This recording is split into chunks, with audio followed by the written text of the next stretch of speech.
NVN के दोस्तों, कमाल की बात में खुश आमदीद, स्वागतम, वेलकम।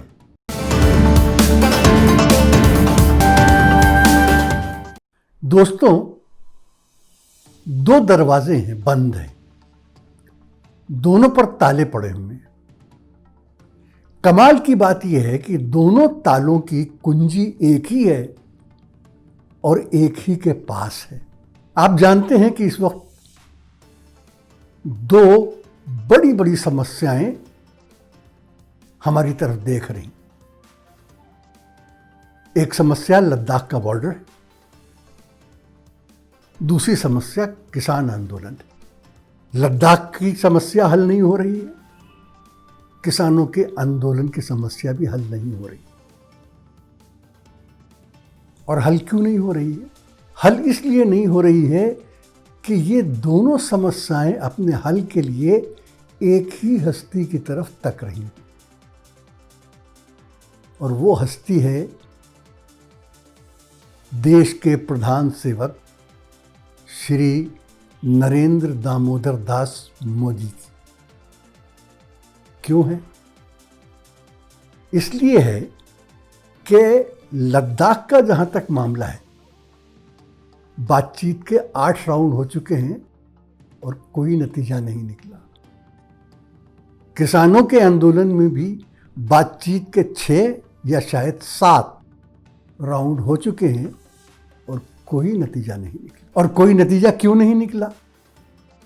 कोई नतीजा इसलिए नहीं निकला कि बातचीत जो लोग कर रहे थे उनकी वो पोजीशन नहीं थी कि वो कोई फैसले ले सके, लद्दाख के मामले में भी और किसान आंदोलन के बारे में भी।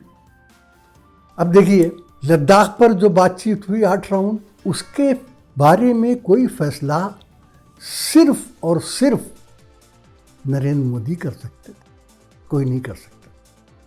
क्यों कर सकते थे?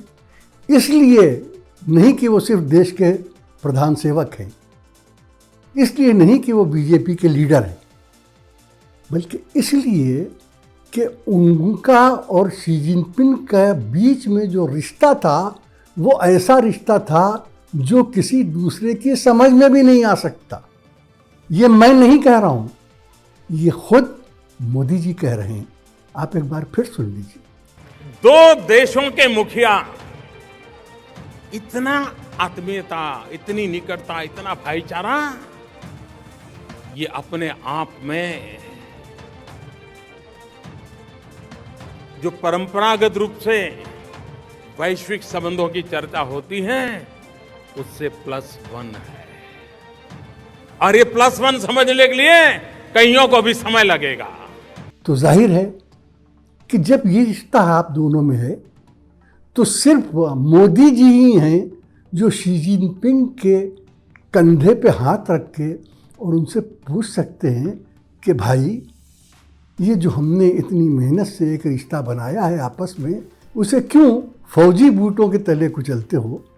आओ बैठें, कहीं बात करें, कोई ना कोई नतीजा, कोई ना कोई हल निकल ही आएगा। और यकीनन अगर वो ऐसा करें तो कोई ना कोई हल निकल ही आएगा। वो क्यों नहीं करते? जाने क्या राज है, ये खुद ही जानते हैं। किसान के आंदोलन के जो लोग किसानों से बात करने के लिए गए, या जिन लोगों ने किसानों को अपने पास बात करने के लिए बुलाया, वो कौन थे?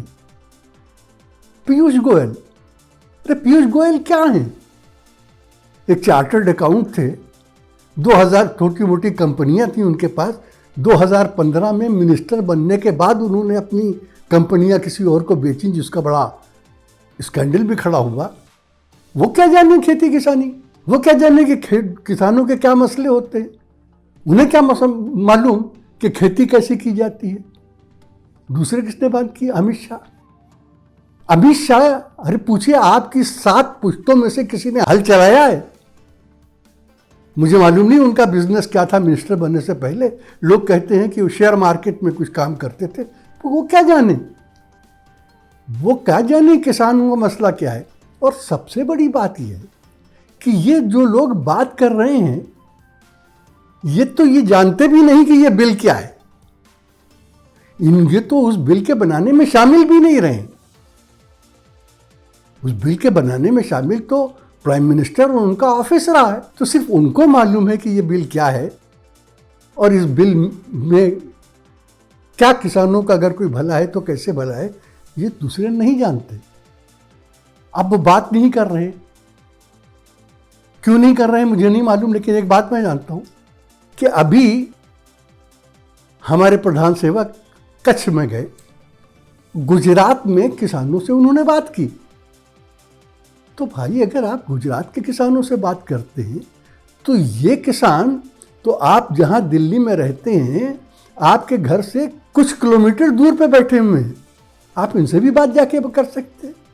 आप इनसे क्यों बात नहीं कर रहे? अगर आप ये समझते हैं कि ये बिल किसानों के लिए भले हैं तो जाके उन्हें समझाइए, उनके सामने खड़े होकर उन्हें समझाइए।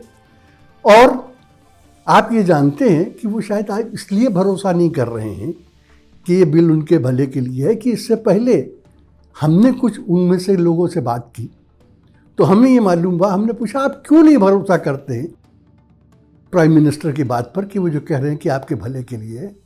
तो उनका जवाब बहुत सीधा था। उन्होंने कहा कि ये बात तो उन्होंने उस वक्त भी कही थी जब उन्होंने नोटबंदी की थी कि इससे देश का बहुत भला होगा, काला धन आ जाएगा, आतंकवाद मिट जाएगा।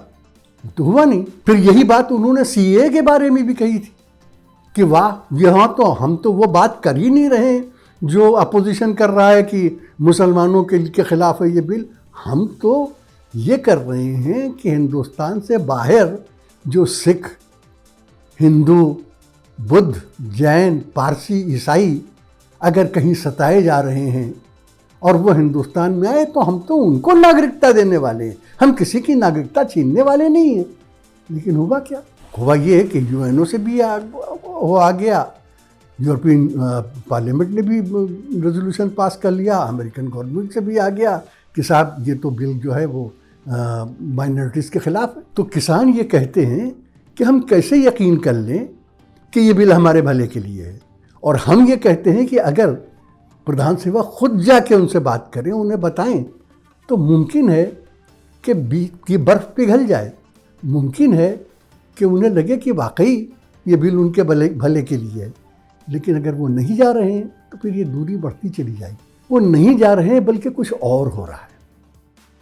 हो ये रहा है कि इन किसानों को जो यहाँ बैठे हैं किसी तरीके से बदनाम करने की कोशिश की जा रही है। किसी तरीके से ये कोशिश की जाती है कि इनके ऊपर कोई ऐसा ठप्पा लग जाए कि जिस ठप्पे को भारत की जनता पसंद नहीं करती।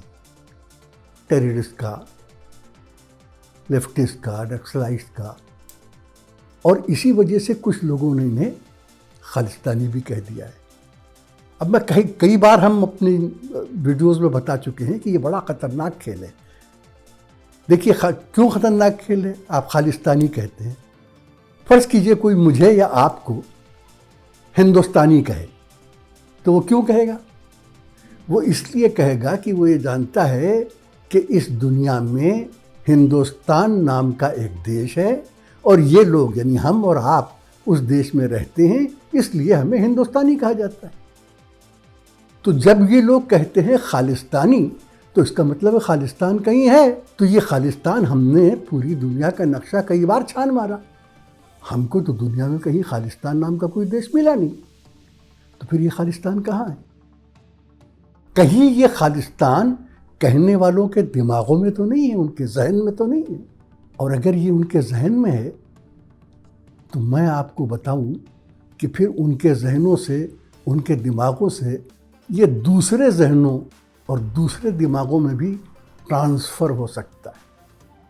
और अगर ये सरफिरों के दिमाग में, उनके जहन में ट्रांसफ़र हो गया तो बहुत बुरा होगा। क्यों? इसलिए कि सब जानते हैं कि इस वक्त पाकिस्तान और चीन दोनों से हमारे जो रिलेशंस हैं वो रॉक बॉटम पे हैं, बहुत ही ख़राब। दोनों चीज़ों और मौक़ों की तलाश में रहते हैं जिससे वो हिंदुस्तान की उलझनें और परेशानियां बढ़ा सकें।